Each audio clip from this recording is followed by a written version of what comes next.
এরকম কিছু খরচা লাগবে। জিগাও কয় টাকা খরচা লাগবে? কয় টাকা লাগবে? ও মুখ থেকে না মনের থেকে? মনের থেকে। তাহলে উনি বড় লোক আছে 2-3 হাজার, তাহলে 500-700 1000-1200 না, তাহলে 1-1.5 হাজার না। জিজ্ঞেস করো কয় টাকা লাগবে? কয় টাকা লাগবে? মাইরা কি বাবা না 300 টাকা।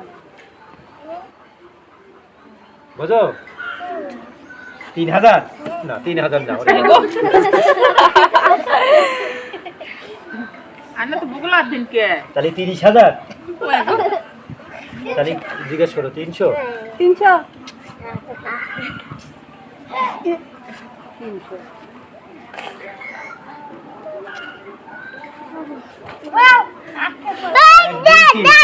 3 টাকা 300 টাকা। হ্যাঁ, আর কি লাগবে? আর ওই মাথার তেল লাগবে।